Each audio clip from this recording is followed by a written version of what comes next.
boa tarde para você, tudo bem? Hoje é terça-feira, dia 10 de janeiro de 2017.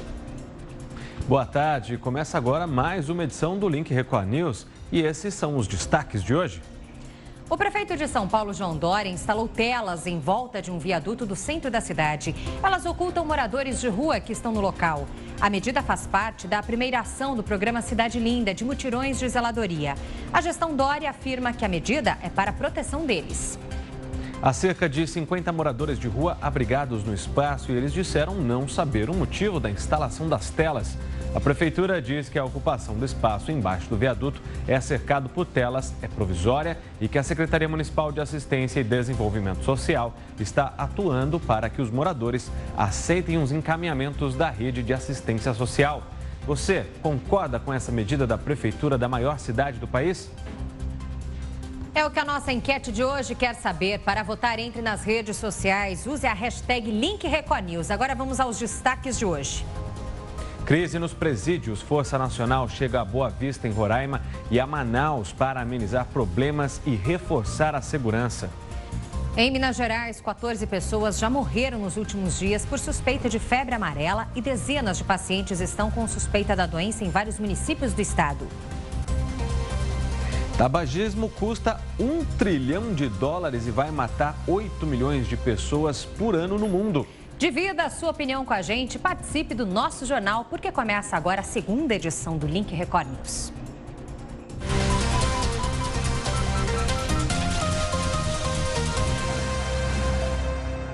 Abrimos esta edição do Link Record News com um dado alarmante. O tabagismo custa à economia global mais de $1 trilhão por ano, de acordo com um estudo da Organização Mundial da Saúde e do Instituto Nacional do Câncer dos Estados Unidos. Pois é, o número de mortes relacionadas ao tabaco deve aumentar cerca de 6 milhões de óbitos para cerca de 8 milhões anualmente até 2030, sendo que mais de 80% vão ocorrer em países de baixa e média renda. O fumo é a maior causa evitável de morte globalmente. O que mais assusta é isso, saber que poderíamos evitar essas mortes. Ainda assim, o ser humano é teimoso, muitos são viciados e custam a se livrar Acham desse que vício. podem parar a qualquer momento, mas um vício não se para tão fácil. É verdade. Bom, se você é um desses atletas de final de semana, uma boa notícia. Uma pesquisa de uma universidade da Inglaterra diz que quem faz exercício só 2 dias na semana tem os mesmos benefícios dos atletas que treinam todos os dias. O estudo acompanhou 60 mil pessoas durante 18 anos e mostra que os chamados atletas de fim de semana conseguiram reduzir em 30% o risco de morte por câncer ou ataque cardíaco. Já no grupo que pratica esporte diariamente, a redução dos riscos foi só um pouco maior, 35%.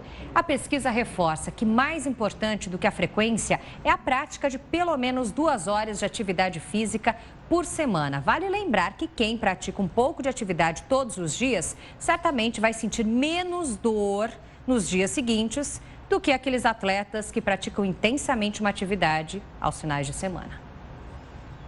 Agora, o assunto é violência. Tiroteio e correria dentro de um shopping. Os bandidos tentaram assaltar uma joalheria. É o segundo caso no mesmo shopping em uma semana.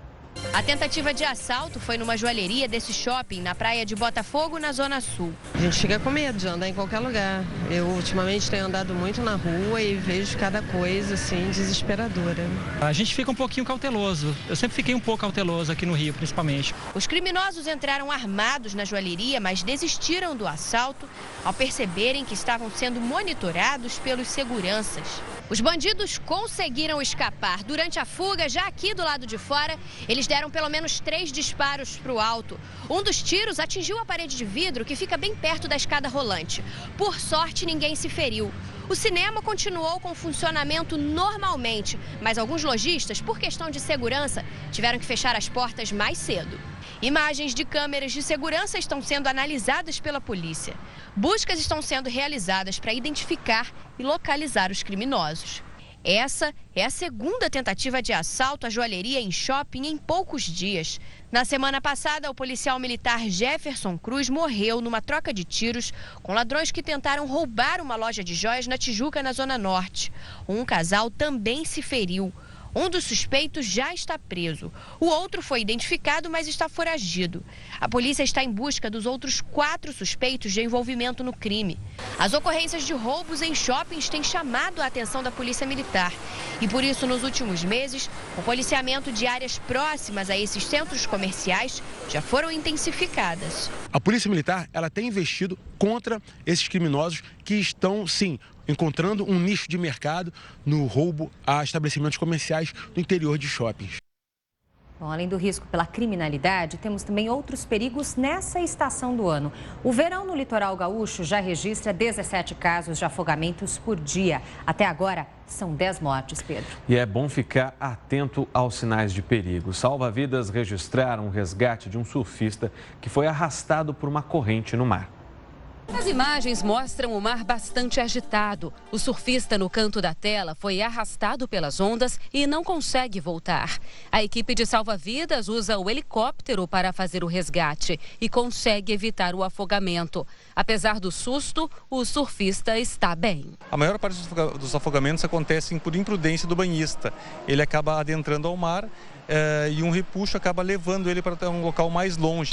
Do dia 17 de dezembro até agora, o Corpo de Bombeiros Militar registrou 335 salvamentos no litoral gaúcho, uma média de 17 por dia.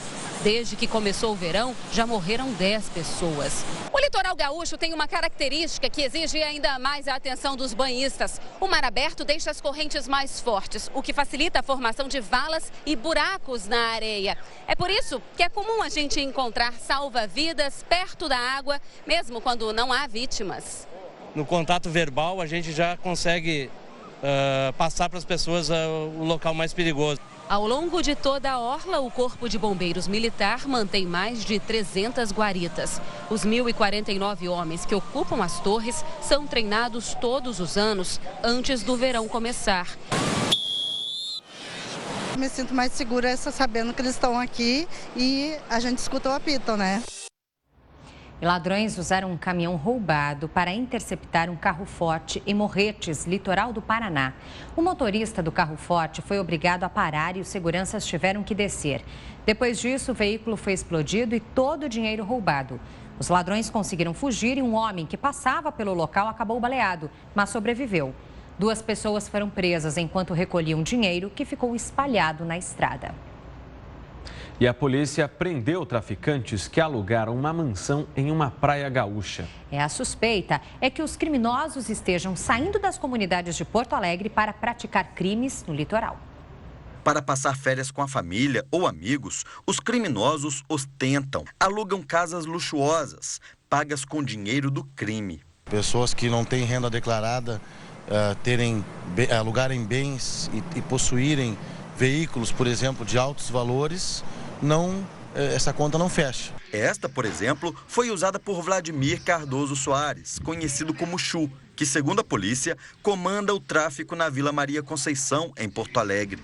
Quando eu monitorava o local, o Chu limpava a piscina, né, e sempre com esse pessoal dele controlando a movimentação de pessoas na rua, porque essa casa são de 2 andares, então estavam sempre muito atentos. Na casa de 2 andares, 4 quartos com suíte e uma enorme área de lazer, os agentes encontraram armas, munição e dinheiro, tanto em reais como em moeda estrangeira. O traficante estava com a esposa, filhos, netos e outros casais de amigos. 5 pessoas foram presas, suspeitas de fazer parte de uma facção criminosa. Com a operação, a polícia acredita ter evitado uma chacina. É que fora das comunidades onde vivem, os traficantes perdem a proteção. E isso facilita a ação de grupos rivais, que querem eliminar o inimigo. O caso mais conhecido é o do traficante Xande, morto com tiros de fuzil em Tramandaí, no litoral norte, quando curtia o verão com a família. O mandante do crime foi o rival dele, o Terel, preso meses depois e assassinado na cadeia. Se o crime se desloca para o litoral, a população se desloca para o litoral e a polícia também, é obviamente que as facções podem em algum momento se encontrar.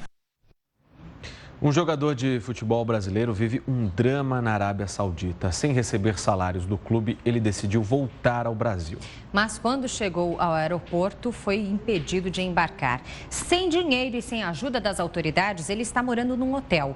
O time árabe quer que o atleta abra mão dos valores para autorizar a volta.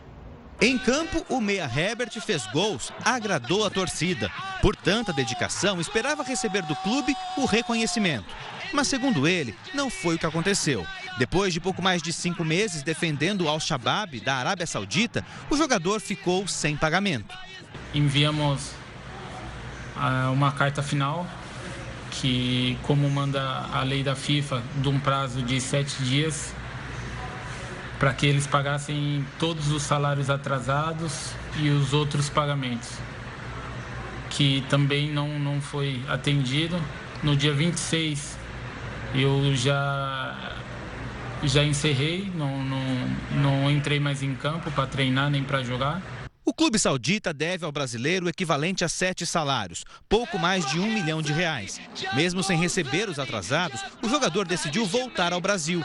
Comprou passagem, mas não embarcou. Quando chegamos no aeroporto, fomos surpreendidos com a polícia barrando a gente, falando que não poderia sair do país. Antes de tentar embarcar, o clube pediu para que o jogador assinasse esse documento. Me deram papéis que, se eu assinasse, eu perderia todos os meus direitos. Então, eu, como meu advogado, certamente não assinamos nada. Para pressionar o jogador brasileiro a abrir mão dos salários não pagos, o time da Arábia Saudita diz que ele deve se submeter a uma lei que regula o trabalho de estrangeiros. Pelas regras sauditas, o estrangeiro que vai a trabalho para lá só pode deixar o território se houver um visto de saída. E essa autorização é dada pelo patrão. O advogado que representa o jogador brasileiro diz que o time Al-Shabaab se recusa a dar essa permissão. Herbert pediu ajuda à embaixada brasileira, que acompanha o caso, e orientou o jogador a procurar a justiça saudita. A FIFA e a Federação Saudita de Futebol também foram comunicadas. O clube está a usurpar aquilo que é a lei, que é o direito internacional, e nós vamos lutar para que a questão seja resolvida o mais rapidamente possível. O meia Herbert começou a carreira aos 17 anos nas categorias de base do Nacional de São Paulo. Passou pelo Vasco, por outros clubes brasileiros, além de times da Europa e do Japão. Chegou ao Al-Shabaab em julho, depois de 2 anos de sucesso num time da Tailândia.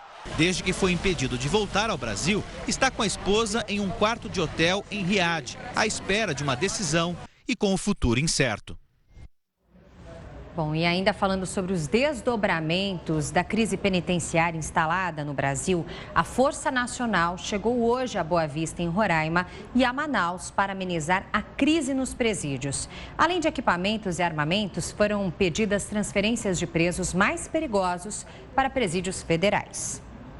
A medida faz parte do auxílio do governo federal a 7 estados que pediram ajuda para reforçar a segurança no sistema penitenciário local. Além do Amazonas e Roraima, também pediram ajuda Acre, Mato Grosso do Sul, Rondônia e Tocantins.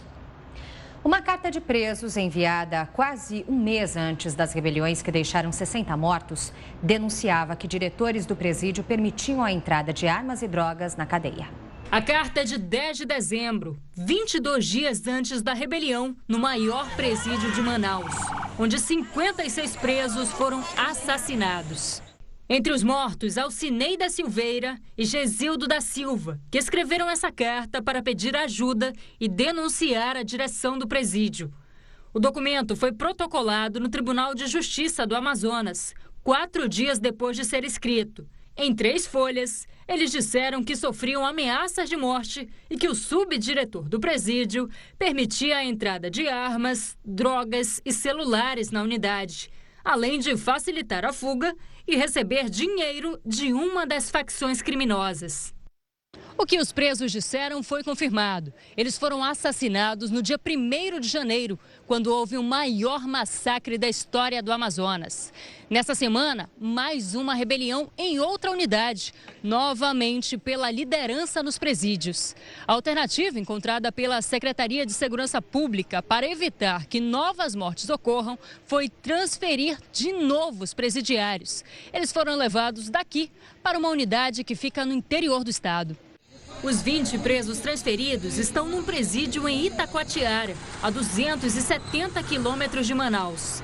É uma medida para garantir a segurança dos internos. Nós estamos já transferindo 100 homens da Força Nacional para Roraima e 100 homens para o estado do Amazonas, para realizar policiamento. Policiamento, apoio nos bloqueios, para realizar apoio no perímetro das penitenciárias. O clima também é de insegurança nos presídios cariocas. Por causa das péssimas condições na cadeia, parentes dos presos e as autoridades temem que uma rebelião aconteça a qualquer momento. No vídeo gravado por presos, o flagrante das condições dos presídios cariocas. Essa é uma água que o carro-pipa manda, cheia de barro, lodo, né? É a água que a gente tem para poder beber numa condução a qual está no verão um calor com a prevista de 48 a 50 graus. As imagens foram gravadas dentro do complexo de Jericinó, na zona oeste do Rio. No local estão 27 mil presos, que tentam amenizar o calor com ventiladores e baldes de água. Isso aí dentro está um barril de pólvora. A qualquer momento, isso aí explode. Melhorar as condições das cadeias é apenas um dos desafios do governo. De acordo com o Ministério Público, facções criminosas que atuam em São Paulo e no Rio de Janeiro estariam se unindo atrás das grades. São esses traficantes de São Paulo que estariam controlando, de dentro das penitenciárias, a venda de drogas em 7 cidades do Rio de Janeiro. Uma das maiores preocupações dos promotores é a Rocinha, considerada a comunidade mais rentável para o tráfico de entorpecentes. No norte e centro-oeste do país, a ajuda virá do Ministério da Justiça. Serão enviados armas e equipamentos de segurança para Rondônia, Roraima e Mato Grosso. E agentes penitenciários federais vão coordenar a ronda e a transferência de detentos ligados a facções criminosas para outros presídios. Nessa segunda-feira, foi feita uma vistoria nas celas de Rondônia. Rondônia tem 53 presídios com capacidade para 6.700 pessoas. Só que mais de 11 mil presos estão atrás das grades e outros 10 mil mandados de prisão estão sendo cumpridos. Com toda essa superlotação, é o estado com a maior proporção de presidiários do país. Agora, economia. Os juros do cheque especial alcançaram a maior taxa anual desde 1999. Mais informações com a repórter Venina Nunes. Olá, pessoal do Link Record News. Em dezembro do ano passado, a taxa passou para 314,5% ao ano, de acordo com a pesquisa da Associação Nacional dos Executivos de Finanças. Para se ter uma ideia da evolução dessa taxa, em dezembro de 2015, estava próxima dos 241%. Já o juro médio do cartão de crédito em dezembro chegou a 453,7% ao ano. Há 12 meses, estava em 400%. A redução da taxa de juros é um dos grandes desafios da equipe econômica do governo na tentativa de recuperar a economia. Voltamos ao estúdio da Record News. O comércio brasileiro cresceu 2% em novembro na comparação com o mês de outubro. O setor de material de construção foi o que mais cresceu. Mas o volume de vendas de 2016 apresentou queda de 6,4% em relação ao ano anterior. Os dados foram divulgados agora há pouco pelo IBGE. E novidade aqui na tela do Link Record News. Os apaixonados por motos vão conferir toda semana boas histórias e novidades do mundo das duas rodas. Acompanhem. Olá, amigos e amigas do Link News. Eu sou Dino Benzatti, jornalista e apresentador do programa Momento Moto, que vai ao ar todos os domingos às 10 horas na Record News. A partir de hoje estaremos juntos aqui no Link News para falarmos desse importante meio de transporte, a motocicleta. Pode reparar que temos pelo menos um motociclista na família ou conhecemos alguém que depende da motocicleta para o trabalho ou lazer. Afinal, temos uma frota de mais de 25 milhões de motos no país. E esse fato, por si só, merece toda a nossa atenção e respeito. Ser motociclista é uma agradável e segura experiência no dia a dia. E é necessário que tenhamos uma convivência pacífica no trânsito. Vamos hoje conhecer um destino inesquecível. Apresentamos a mítica Rota 66. Confira no nosso Mototurismo.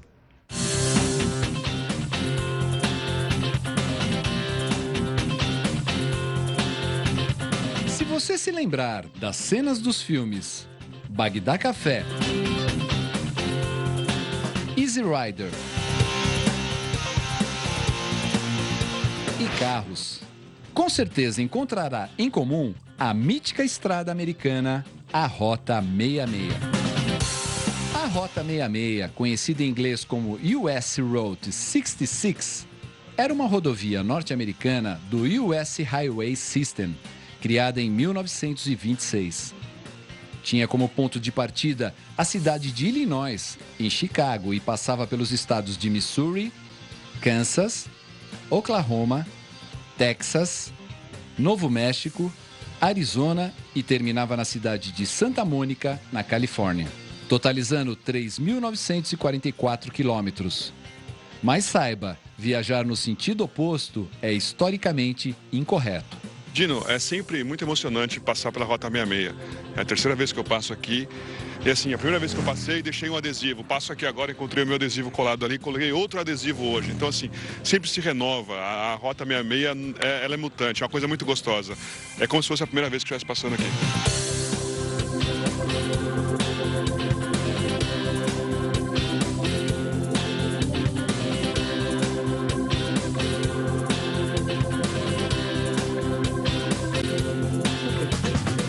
Esta rodovia, em sua gloriosa época, prosperava, assim como a economia norte-americana, sendo o núcleo inicial de muitas cidades. E ao longo do seu trajeto surgiam diversos pequenos negócios familiares, como restaurantes, motéis, estações de serviços mecânicos, postos de gasolina e armazéns.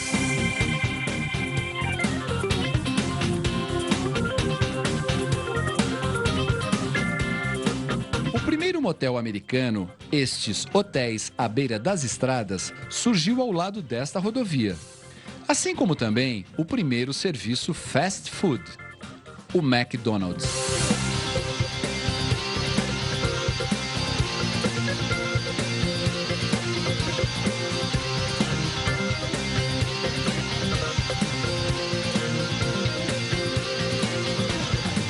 A estrada atravessa 8 estados, 200 cidades e 3 fusos horários. Se você gosta de moto, não perde a oportunidade. Vem pra cá que quando você voltar, você vai voltar diferente.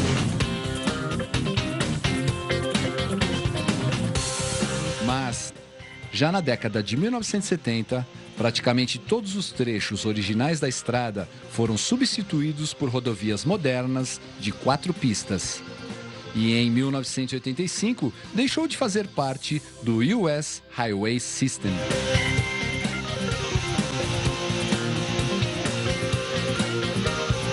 Existe atualmente partes da histórica Rota 66, sendo reconhecida pelo governo norte-americano por sua importância cultural, histórica e turística. Ela é conhecida como The Mother Road, a mãe das rodovias.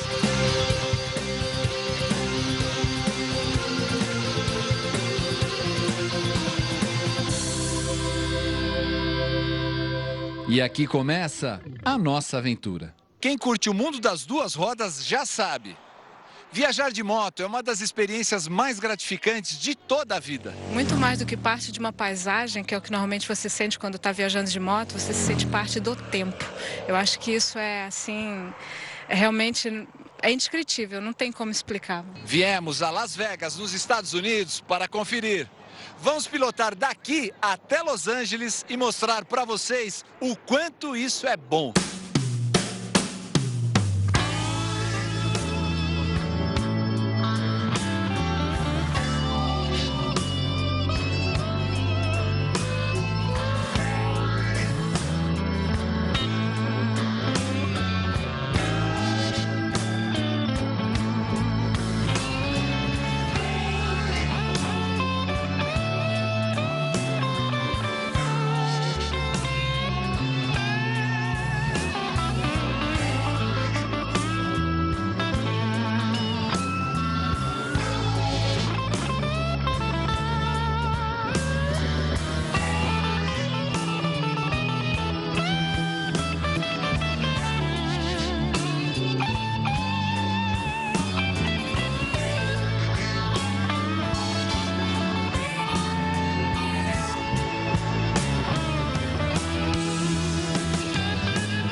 Esta coisa linda foi a moto que nós escolhemos para passear pelas estradas americanas. E para combinar com a paisagem só poderia ser mesmo uma autêntica Harley Davidson.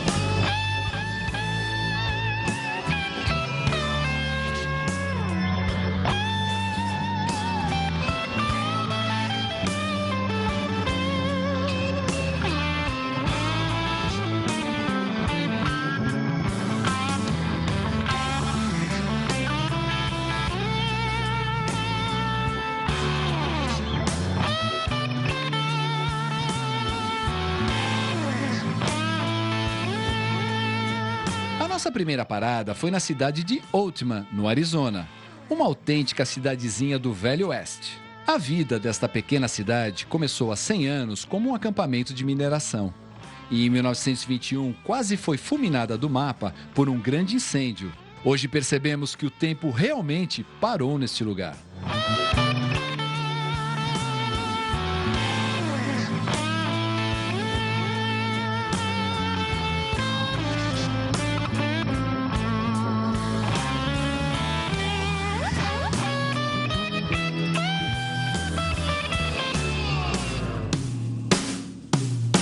E a continuação da nossa viagem pelas estradas americanas você assiste no próximo programa.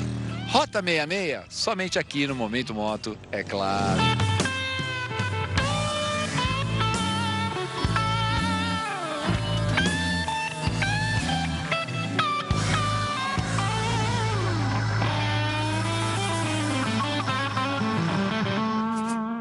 Essa edição do Momento Moto no Link News fica por aqui. Envie-nos suas viagens, dicas e experiências sobre duas rodas. Use a hashtag MotoLinkNews e continue participando pelas redes sociais. Na próxima semana, vamos continuar acelerando na mais famosa estrada americana, a Rota 66, parte 2. Não perca! Até a próxima. Então, o Link Record News faz agora uma pausa para os nossos apoiadores e volta em instantes. Até já!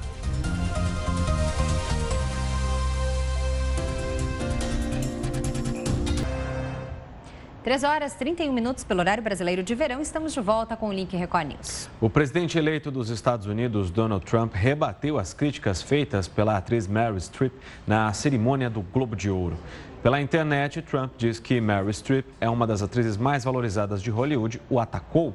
Ela é fã de Hillary e perdeu feio, ele disse. Durante a cerimônia do prêmio, a atriz criticou Trump sem mencionar seu nome, afirmando que no ano retrasado ele teria zombado de um jornalista deficiente. Ontem, Trump se envolveu em mais uma polêmica. Ele nomeou o genro como assessor da Casa Branca. Para muita gente, a escolha foi um caso típico de nepotismo e que gera conflito de interesses. O frio que castiga os Estados Unidos deve aumentar. Os meteorologistas preveem mais chuva e neve em todo o país. Uma forte nevasca vai atingir toda a região norte nos próximos dias. Em Washington, ventos fortes e a neve nas rodovias atrapalham os motoristas. Atletas da equipe de natação de uma universidade aproveitaram o frio para brincar numa piscina improvisada no meio da neve, em frente ao hotel. Eles iriam participar de uma competição que foi suspensa por causa do mau tempo.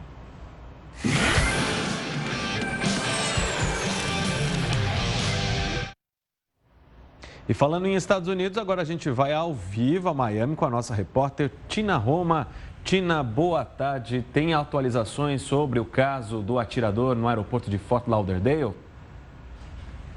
Boa tarde para vocês, Pedro, Elide, todos do Link Record News. Hoje nós falamos aqui, do Aeroporto Internacional de Fort Lauderdale. O aeroporto já está funcionando normalmente, mas ainda há muitos pertences dentro do aeroporto, malas, pertences pessoais, documentos que foram largados aqui, abandonados na última sexta-feira e seus donos ainda não retiraram. Perto daqui, no hospital, 5 pessoas permanecem internadas e 2 delas em estado grave. Ontem, aqui também em Fort Lauderdale, o Esteban Santiago, atirador, teve sua primeira audiência em corte federal. Ele pode ser condenado à pena de morte. Este vídeo mostra o momento em que Esteban Santiago começa os disparos no setor de bagagens de um dos terminais do aeroporto. Cerca de 10 mil pessoas ficaram presas no aeroporto durante o pânico. O tiroteio custou a vida de 5 pessoas e atingiu outras 6. Ex-militar, o americano de 26 anos nasceu em New Jersey, foi criado em Porto Rico e morava em Anchorage, no Alasca. Santiago serviu por 9 anos à Guarda Nacional de Porto Rico e do Alasca e teve um destacamento para o Iraque em 2010. Em Porto Rico, amigos e familiares disseram que ele mudou o comportamento depois disso. É uma pessoa que na temprana idade, 17, ingressou ao exército da Guardia Nacional de Porto Rico. Brian Santiago disse que o irmão passava por tratamento e que seu estado piorou bastante depois que se mudou para o Alasca.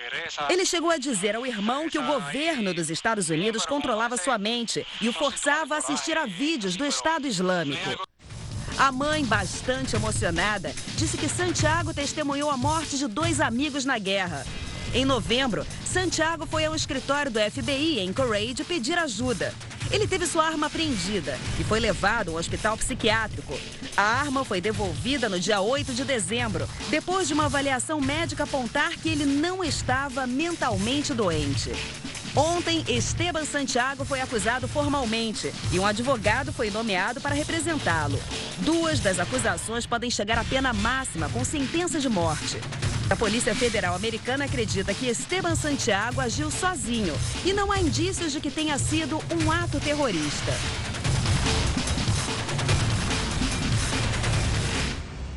Uma nova audiência está marcada aqui em Fort Lauderdale agora para o dia 23 de janeiro. Enquanto isso, muitos americanos voltam a discutir sobre o porte de armas e pedem agora, nesse momento do governo, um maior controle com relação a isso, um controle imediato, urgente, antes que uma nova tragédia volte a acontecer aqui no país. Lide, Pedro. Tá certo, Tina. Muito obrigado pelas suas informações. Até a próxima, Tina. Momento de interatividade agora aqui na nossa tela. Hoje o link Record News na enquete coloca a seguinte questão. Aqui em São Paulo, o novo prefeito João Dória tem uma iniciativa na prefeitura que chama-se Cidade Linda.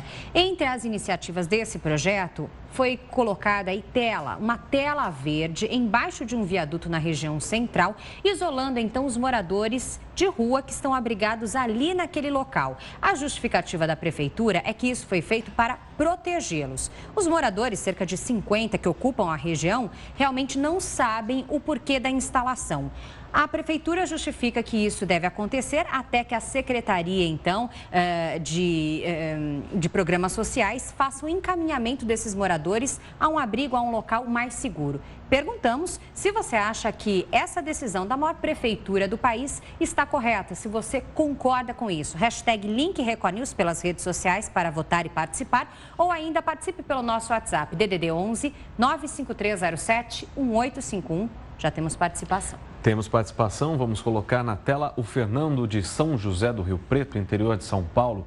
Eu vejo, por um lado, bom a iniciativa do prefeito. Ele está querendo cuidar da cidade e das pessoas que não têm onde morar. Basta as pessoas aceitarem e também quererem ser ajudadas. Tá certo, Fernando, muito obrigado. Tem agora a mensagem do João Paulo, do Rio de Janeiro. Não concordo, dessa maneira apenas esconde o problema social das grandes cidades. Ao invés de cobrir, deveriam resolver a questão. Opiniões antagônicas, então, e você pode participar também desse debate até o final desta edição, o resultado oficial da enquete para você. Muito bem, o Link Record News faz agora uma rápida pausa para os nossos apoiadores e volta em instantes. Até já.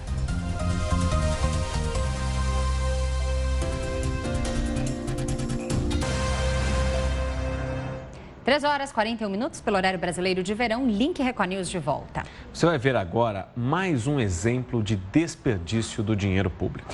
Isso porque 104 apartamentos funcionais mantidos pela Câmara dos Deputados em uma área nobre de Brasília estão vazios. Mas os parlamentares continuam recebendo o auxílio moradia. Pois é, são quase R$800 mil por mês com o auxílio.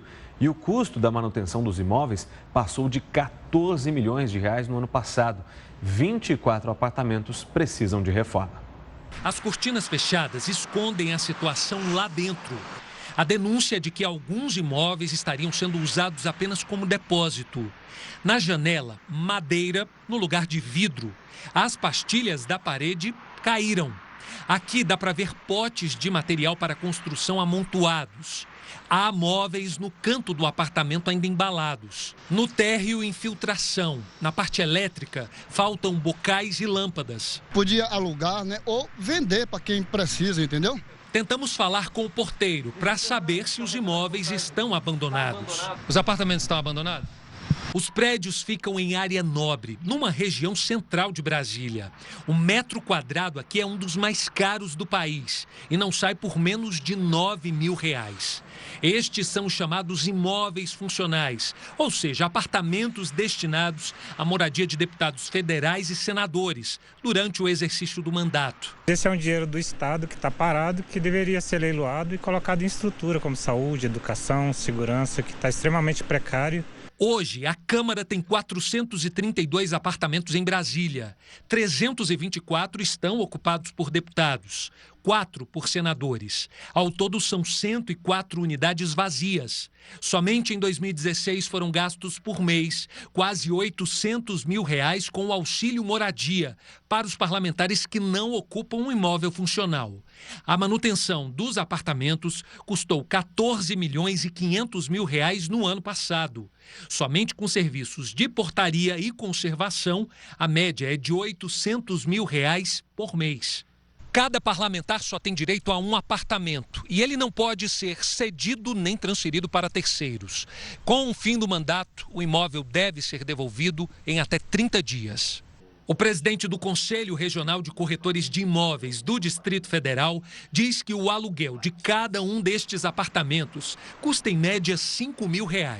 Como mais de 100 estão desocupados, se eles fossem alugados, o governo receberia pelo menos R$500 mil por mês. PTU, condomínio, segurança, tudo isso influencia nesse gasto que se tem dentro de um imóvel que está parado, sem produzir, sem estar utilizando.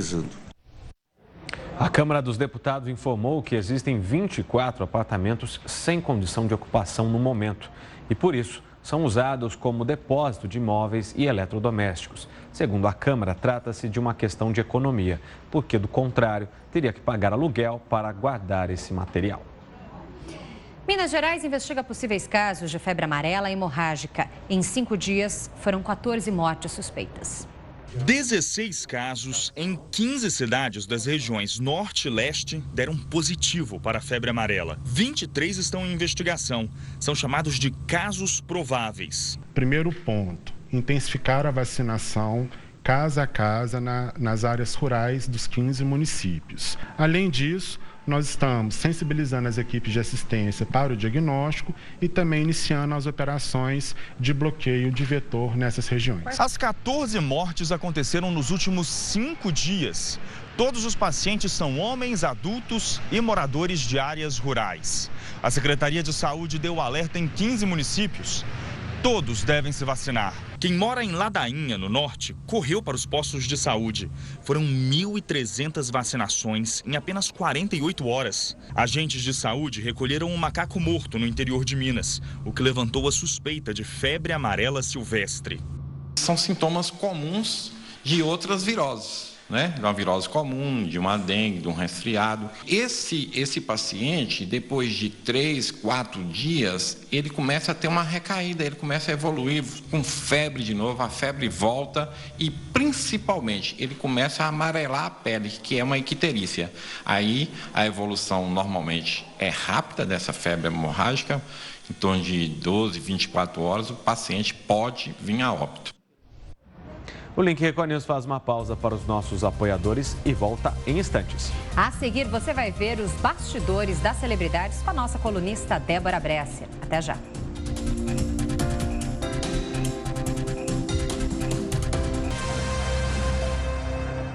Três horas e 50 minutos pelo horário brasileiro de verão. Link Record News de volta. Uma artista plástica transforma o lixo deixado nas praias de Santa Catarina em obra de arte. Uma das matérias-primas que ela usa são rolhas de garrafas recolhidas depois das festas de virada do ano.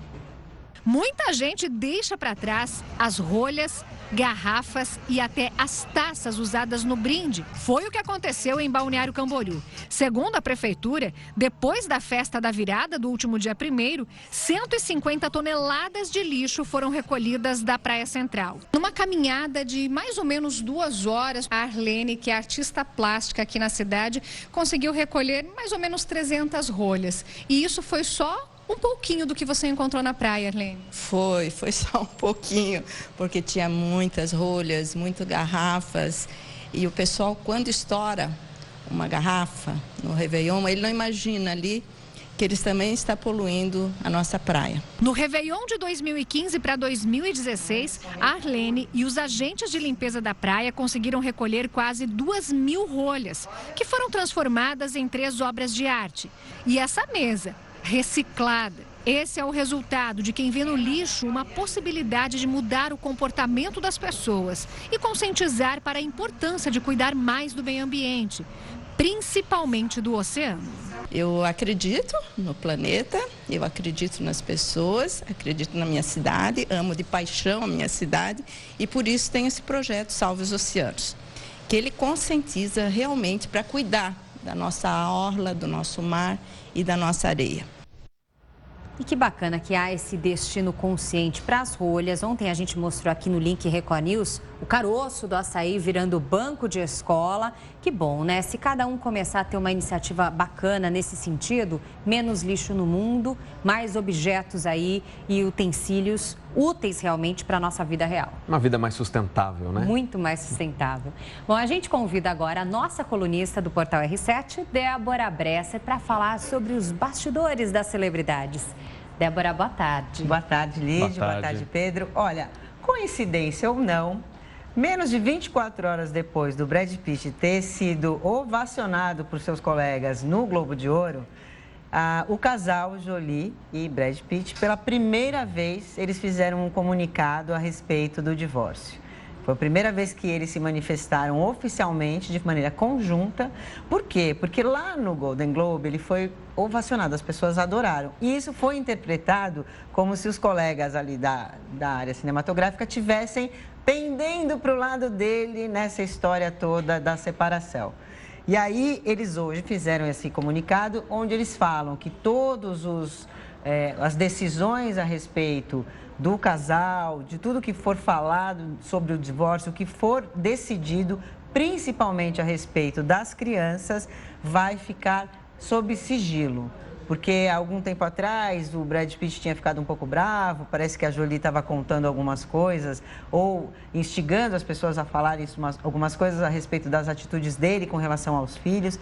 Ele reclamou, inclusive, os advogados dele vieram a público falar sobre isso e agora eles soltaram esse comunicado. Então, é que realmente a coisa é para que fique aí, para que se preserve a privacidade, principalmente dos filhos, né? E demorou, né?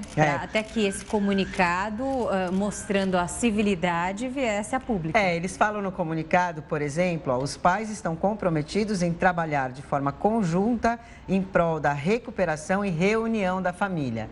É claro que a gente já ouve esse reunião da família, né, imaginando uma reconciliação, mas eu acho que não é bem isso, não. É porque realmente eles têm 6 filhos, né, 3 biológicos e 3 adotivos, então precisa mesmo, e são todos menores de idade, essas crianças precisam ser preservadas. Mas né? Então esse comunicado praticamente afirma que houve, então, não só a divisão do casal, mas sim da família, porque se vai trabalhar para a reunião da família, quer dizer que ela está dividida? Ela está dividida no sentido, por quê? Porque até onde a gente sabe, a Jolie o impediu de ter uma guarda compartilhada, por exemplo, né?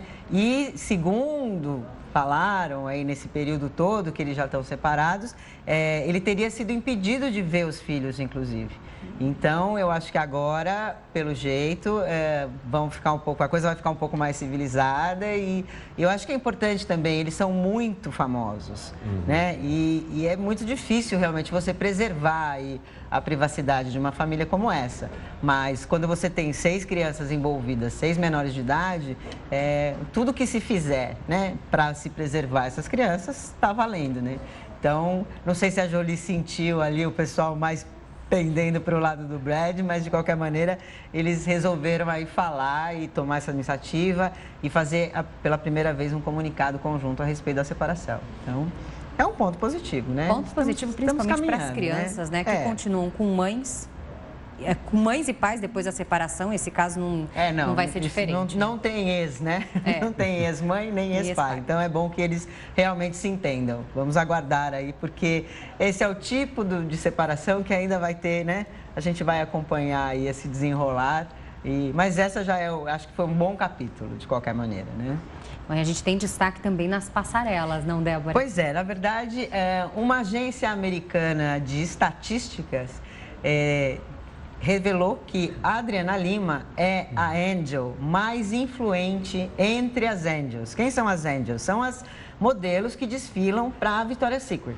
Que são, assim, que faz aquele desfile todo ano, com as asas, aquele, né, sempre um show enorme. A gente até chegou a mostrar aqui que ano passado foi, né, em Paris, foi lindo, é sempre muito impactante. E aguardado, né? Pois é, e como que eles fizeram isso? O que significa ser uma angel influente? Hoje em dia a gente não pode falar em influência sem pensar nas redes sociais. Então, o que eles avaliaram? Exatamente o número de curtidas dela, de seguidores dela, né? E a Adriana Lima é a segunda modelo mais bem paga do mundo. Então, além disso, ela também é agora a Angel mais influente. Quem é a primeira, Débora? A mais bem paga é a nossa queridíssima Gisele Bündchen, aquela moça que canta, dança, faz de tudo, né?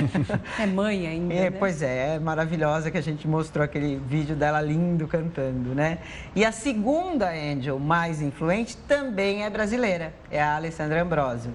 Ou seja, realmente as brasileiras dominam, não só nas passarelas, como também nas redes sociais. Elas têm muita influência e isso, para uma marca como essa, realmente, né, eu acho que porque eles vendem muito mais imagem do que produto, né? E aí, quando você tem uma porta-voz, né, desse calibre, com essa força, realmente faz toda a diferença aí para a marca e para ela, óbvio, né? Então... Claro. Não, melhor para o Brasil impossível, né? Pois é. Gisele, e agora as duas, poxa. Pois é, então estamos bem, pelo menos, né? Bonitas, nas passarelas. Bem representadas, com beleza, isso não tenho a menor dúvida. Tá ótimo, Débora. Então, obrigada pelos destaques de hoje. A gente te espera amanhã. Uma boa tarde, gente. Boa tarde a todos. Boa tarde. E para quem vive do esporte e precisa manter a forma, as festas do fim de ano são um grande desafio. Muitos jogadores ainda sentem as consequências dos exageros das férias. Ganhar peso nessa fase é um pesadelo para alguns atletas. Walter, hoje no Goiás, está entre os jogadores que sofrem com isso. Ele voltou com 8 quilos a mais. O ano é novo. A adversária, uma velha conhecida dos atletas. Nesse início de temporada, a turma foge da balança. No final do ano nós temos o Natal, o Réveillon, então o pessoal às vezes faz um pouquinho de excesso. Que o diga o atacante Thales do Vasco e o Walter do Goiás, lembra dele? Desta vez o atacante se apresentou 8 quilos acima do peso ideal. Quantos quilos acima? Oi? O que acontece? O atleta descondiciona, ele destreina. Então, isso é um ponto negativo para a gente. Nós vamos precisar ter o controle absoluto deles para ver os atletas que estão caindo de rendimento, tirá-lo, fazer um outro trabalho para que ele volte na próxima partida a render aquilo que a gente acha que é bom. Mas de um tempo para cá, essa realidade tem mudado. No futebol atual, mesmo de férias, os jogadores seguem algumas recomendações. Uma atividade intensa, desgastante, no calor de janeiro, e foi muito bem suportada pelos nossos atletas. Isso mostra o cuidado que eles têm com a forma física, para se representar em bons níveis depois das férias. Se até os atletas que trabalham em função do corpo levam pelo menos um mês para entrar em forma novamente, imagina nós, cidadãos comuns, quando exageramos um pouquinho na comida. Tem que comer bastante alface, tomar aguinha de coco, malhar bastante, correr. A diferença é que no caso dos jogadores, o tempo é curto. Atletas seriam um carro de Fórmula 1, né? Precisam estar correndo, precisam estar muito bem preparados. Agora, o outro pessoal seria um carro normal, 1.0, para devagar, com cuidado, com orientação de profissionais para que ele chegue lá. Eu tô nessa lista aí dos que sofreram com as festas de fim de ano. Os atletas têm a vantagem de conseguirem realmente eliminar um pouco mais rápido por causa da rápida atividade, a intensa atividade física. E a gente, Pedro? Ah, sofre. Vamos fazer agora a sua participação aqui no Link Record News. Na nossa enquete de hoje, nós perguntamos se você concorda com a atitude da Prefeitura de São Paulo, que colocou telas embaixo de viadutos da cidade para ocultar a presença de moradores de rua. Você usou a hashtag Link Record News para votar na nossa enquete e também mandou mensagens para o nosso WhatsApp, mensagens que a gente vai ler agora. Vamos lá à tela conhecer a opinião de quem participa aqui conosco. O Dalton de São Paulo, capital, mandou o seguinte: sim, desde que haja um encaminhamento para um lugar decente e aprimoramento profissional para aqueles que possam ter uma vida digna. Obrigada, Dalton, pela mensagem. A opinião do Fernando de Belo Horizonte, Minas Gerais: não se pode tapar o sol com a peneira. A solução não é isolar os moradores, e sim mandá-los para abrigos onde possam ter condições de se reerguer na vida. Tá certo, Fernando, muito obrigado pela sua opinião. A gente lembra que os moradores de rua, eles não são obrigados a irem aos abrigos. Eles têm que ser convencidos pela prefeitura a saírem dali, né? Exatamente. Enquanto isso não acontece, segue então o isolamento com essas telas verdes aqui na cidade de São Paulo. E aí, hein? Você concorda com essa atitude da Prefeitura de São Paulo? Vamos conhecer agora o resultado oficial da enquete do dia.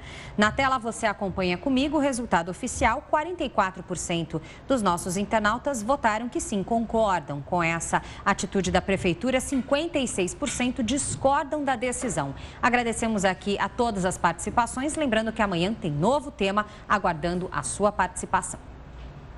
E esta edição do Link Record News fica por aqui. Quer sugerir algum assunto para o nosso jornal? Mande uma mensagem para o nosso WhatsApp. Participe das redes sociais, use a hashtag Link Record News. Lembrando que a gente se encontra aqui de segunda a sexta, sempre em 2 edições, às 11 da manhã e também às 3 da tarde. Continue participando pelas redes sociais. Até amanhã. Record News, informação para você crescer.